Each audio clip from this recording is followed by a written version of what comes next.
Hi, we're just going to go over tutorial 3's information for you.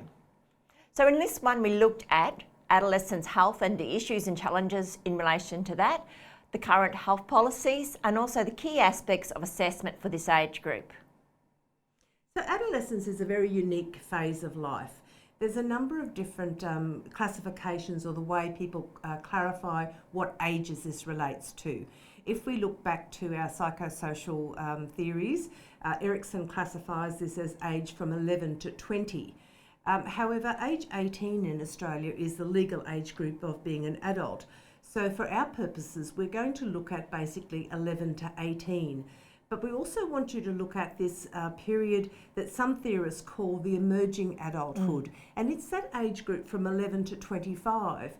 So this is quite an interesting period, Elizabeth, because at age 18, most young people have left school. They're starting in their careers, but they still haven't fully developed as adults. And we know that our brain is still developing up until about age 25. So some theorists are saying that this is quite a unique age group.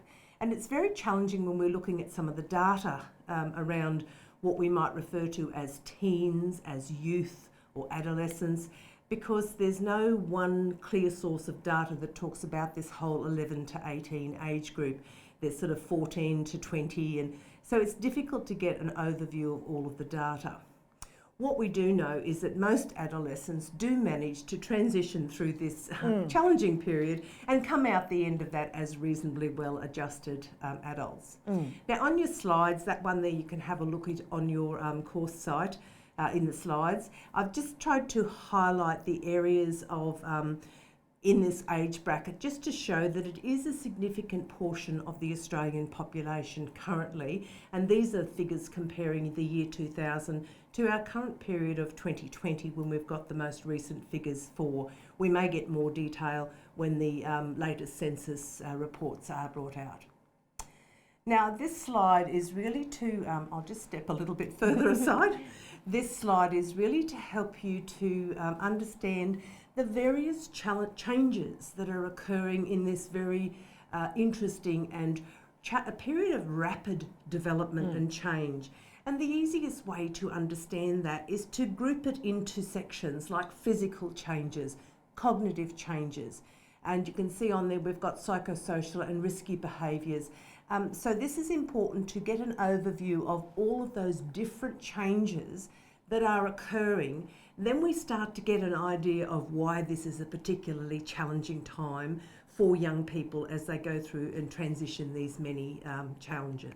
I think one of the important things to remember here is that although normally in age groups an age will denote a particular developmental period, but in adolescence this can be quite different for different age groups, and so it's really important to actually think about this in assessment that, you know, a 15-year-old will not always look the same, and I think that's a very important thing to remember when you're dealing with adolescents, that you actually do that assessment of where are they physically, cognitively and psychosocially. Yeah, because there is that range of what could be called normal period of time when things happen, and we're thinking about things like puberty and that, for example, yes. Yeah. Through some surveys, and this came through the Mission Youth Australia, and it was just interesting because they were looking at what things are actually worrying or concerning our youth of today. So this is an opportunity for the youth to have their voice. And the three things that came up as the most worrying or concerning issues were coping with stress, mental health generally, and body images. Now, a very close second behind all of that was concerns about COVID, particularly the impact of COVID on their education. And as we've seen in various lockdowns, particularly in our southern states, where there's been long periods of young people being taught at home. And so it really interrupts and disrupts their connection with their social network and their friends' network at school.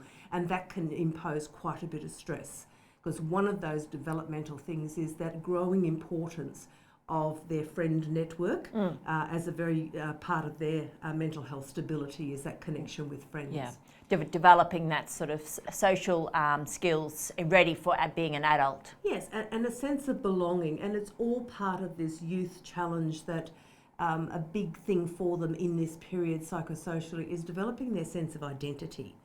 And that's very much formed in part of that social network.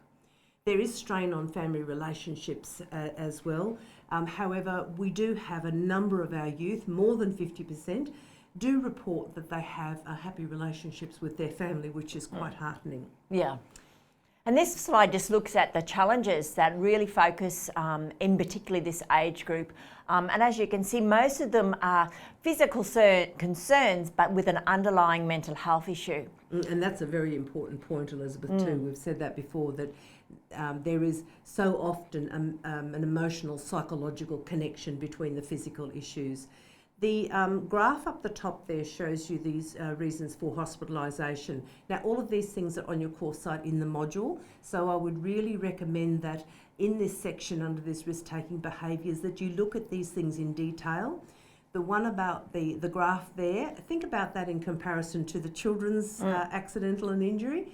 And what you will notice again is that for the most part, boys are hospitalised more frequently for many of these conditions, except self-harm, where it's more common for girls. So I would highly recommend to you the sections in the module. I think it's in topic 4.2 for these sections here to understand these are the particular challenges that our youth of Australia are facing. And so leading from that is then sort of how one assesses adolescence, and there's several principles, and we'll go on to have a look at an actual assessment chart and how you might sort of go through that. But one of the important things is really to gain that trust with the adolescents and also with the family. And what is sort of importance of identifying what sort of emotional age this child is at in regards to consent? Yes, so it is important to look at that. When can the young person legally consent to certain things? And that connects up with that level of confidentiality and when and where do we need to involve anybody else. So we talk about these as principles of assessment, and so they're key things like demonstrating respect, being mindful of the person's developmental age, reassuring them that they can trust you, that they can give you things in confidence or convey things to you in confidence, and respecting their autonomy. So these are guiding principles that will help us to establish a therapeutic relationship with the teenager where they will then confide openly in us. And there is one of the articles that's referenced on your course site that it's a fairly short article, but it does talk about this in depth, which is actually really good. But just to understand, they're referred to as key principles, and we just need to remember a few of those things. That one you can actually have a look at because it highlights the things that are barriers for teenagers to seek healthcare. And that comes out of that article, so it's worth actually going through that and just realising that there are some things that will block or prevent young people from actually seeking healthcare, and that's not what we want. We want them to actually come and engage with healthcare. And I think important is the aspect of confidentiality. You as the health professionals' compassion and your clinical skills really are one of those influencing factors. And so often the first time an adolescent may seek help, particularly if they're doing it without their parents, is really a key time to build that therapeutic relationship so they then come back and follow through with health advice. Absolutely, and they can be quite sensitive in terms of being respected and having their trust betrayed as well, so it's important. This is the HEADS model, and so this is something that is really useful for you to know what each of these letters stand for. And this is a tool that is incredibly valuable, and it does give us that holistic assessment of an adolescent because it includes the physical, the psychosocial, the psychological, and there's examples of questions in this slide, and that's also on your course site in the module. So that's really worth having a good look at because it is a tool that if you're working with young adults and adolescents, it is a tool that is very well known and it's frequently used. And it is something that it's a good thing for you to understand. So it looks at a number of different things and some questions to ask. So that's worth looking at. And it really helps you identify any risk factors for this adolescent, Absolutely. which we know are often the reasons why they come into hospital. Yes. And so we finished off the module, and it's a really good idea to actually have a look at this video of the interview with Amy Parker, who is an adolescent, and work out how the nurse actually completed that family assessment, developed a eco map, and inside of that the actual genogram, and really looked at sort of what was the influencing factors, what were the supports for Amy.